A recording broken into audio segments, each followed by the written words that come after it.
Welcome back to Eislyn Bay. Today I am going to start decorating the area of our little farm. I am going to start all the way over here. This is Dobie's house, which yesterday during stream the inside and the outside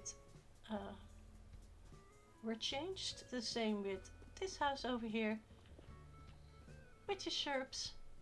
Also changed it yesterday during stream. Sadly, maybe at the end we can go in, but for the moment he is not home. He's wandering around our new planet, and Dobie on the other hand is home. Together they worked on getting crops able to grow on our new planet. And today I am going to finish their farm, making it look like they work on it, and trying to make it look very sci-fi. So let's start the speed build.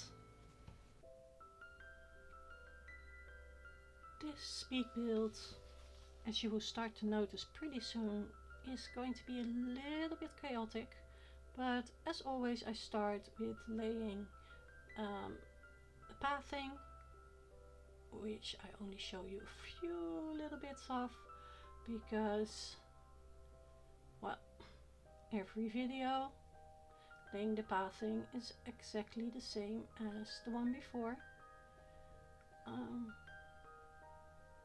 And then I'm done. I put down a wooden shed because one, I think it looks good on a farm, and two, of course, when you're doing a build, it's very useful to have one nearby. And now when I'm done and I'm working on the ledges, I still have one nearby. I will in the future do a little let's play and show you how I at certain times just walk around my planet with a pocket full of tiny things, including gyroids and other silly items, and just go around changing and mostly adding little things to the ledges. In the big builds I do put some things on the ledges, like you are going to see right here. I am putting some meters and pipes in it. Here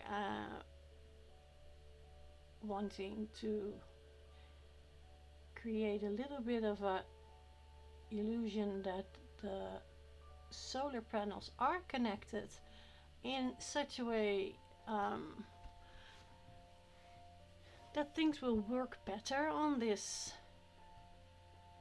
planet. So as you can see, some of the things would look perfectly fine on an Earth farm, and some of the things are, well, a little bit weird. During this build I realized how difficult I made it myself with this theme, because, well, as I said in earlier videos, I can't just fill up some gaps with flowers and shrubs and things like that.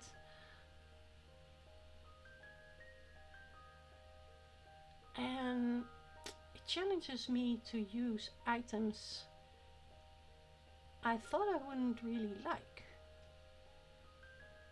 And that's not these items, those are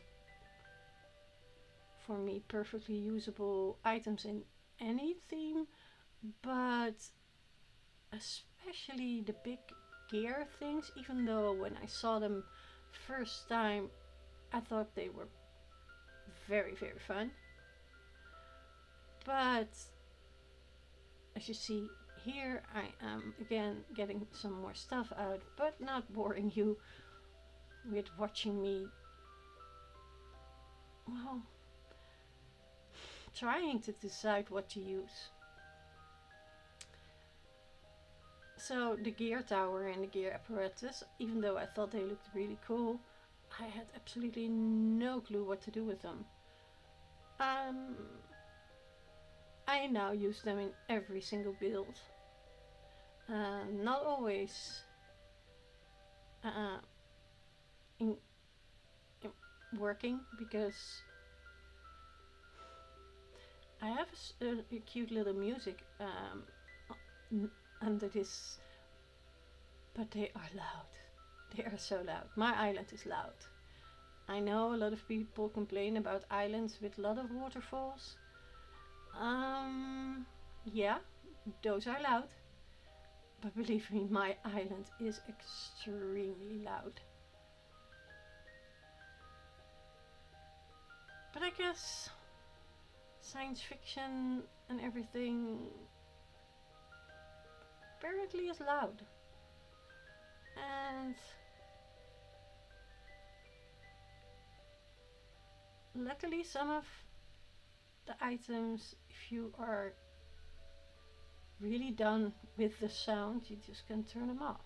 You just turn off the item and the sound's gone. That's not something you can do with a waterfall. I wanted to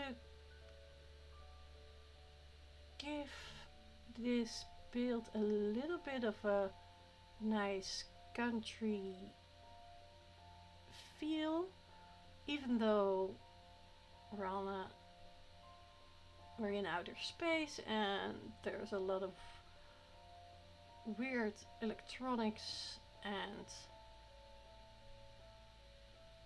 machines around. I still wanted to make it feel, well, like a farm.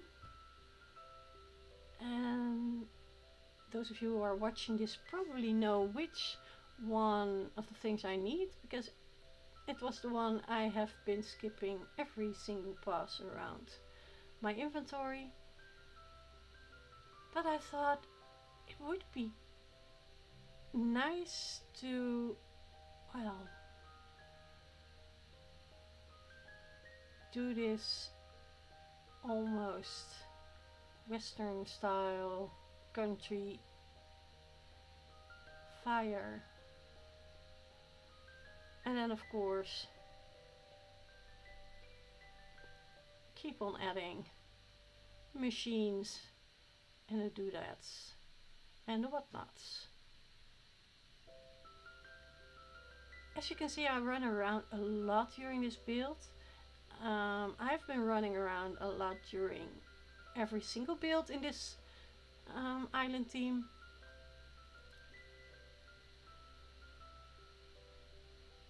Because, well, of course, I find out every time again that things are sometimes bigger than I remembered or than I thought. But also, I make last minute changes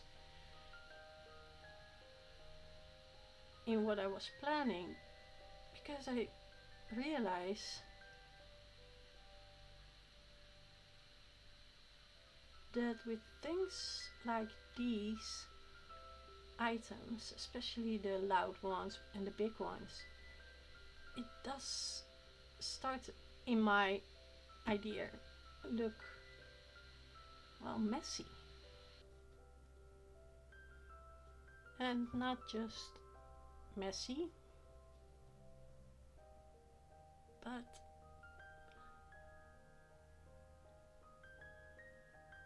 well, out of my comfort zone. That's basically it. Although I am having a great time with it. It is fun to try and do things with items you would never really use, with colors. who are really not the kind I would usually put together.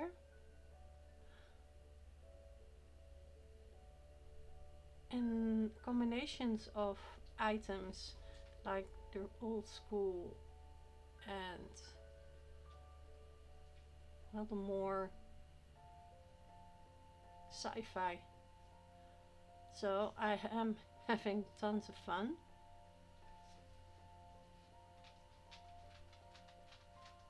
And also thinking of a backstory is fun too. And then of course there is my cute little Sherb. I am trying to convince him to, oh, and there he goes, go off the chair so that I can finish this for him. And here he is thanking me for the upgrades I did to his home. So that's absolutely adorable. And this is so cute. He's saving that seat for his grandma when she comes to visit. I don't understand why people don't like him. He is so extremely adorable. Of course, as always, I need to find a little bit of space for the music to hide.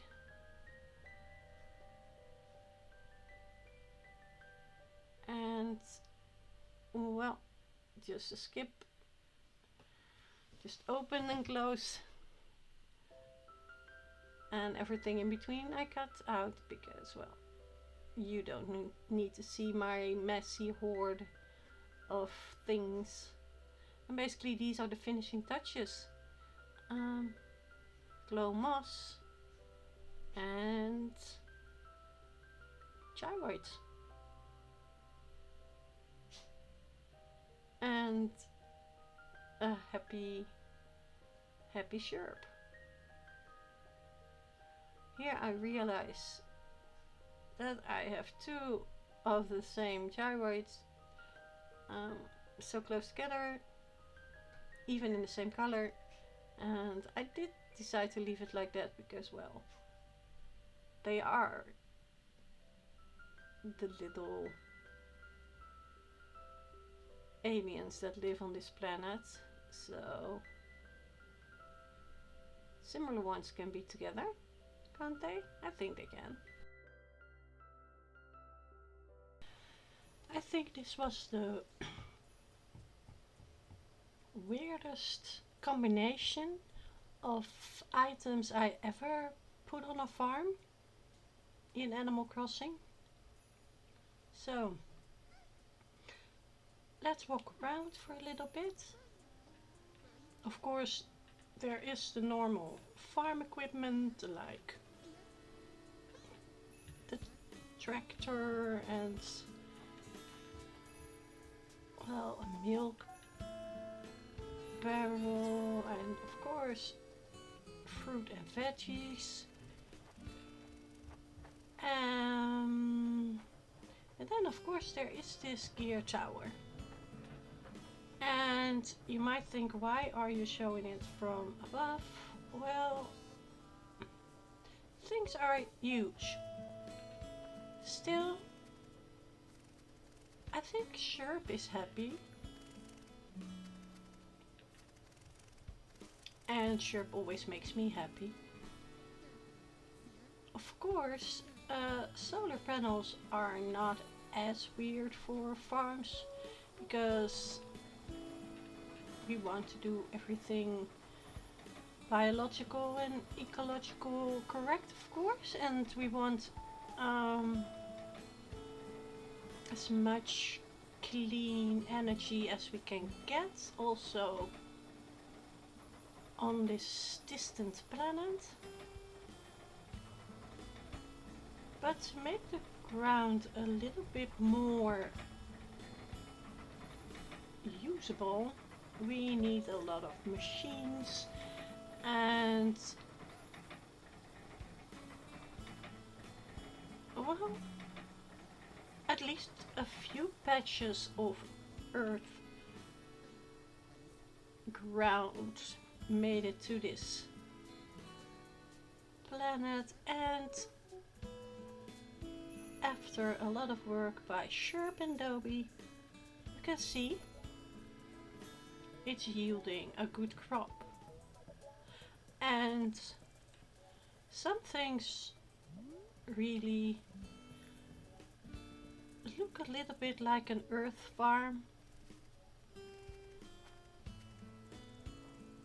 like a utility sink and an old shed, but it wasn't as easy. As I said in earlier videos, it took a little bit of time, and only this place on the planet is in a good enough condition to give us food and fruit and, well, some trees for wood and bamboo.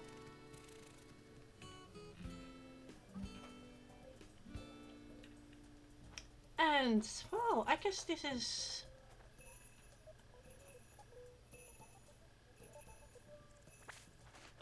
I wasn't planning on helping Sherb. Oh well.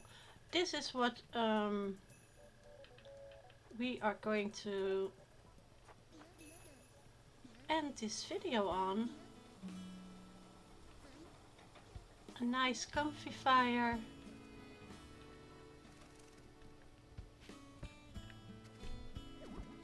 And crops in the background. And that makes this weird planet oddly familiar and comfortable. And with sweet Sherb in the background, as always, there's only one thing left to say, and that's doodoo.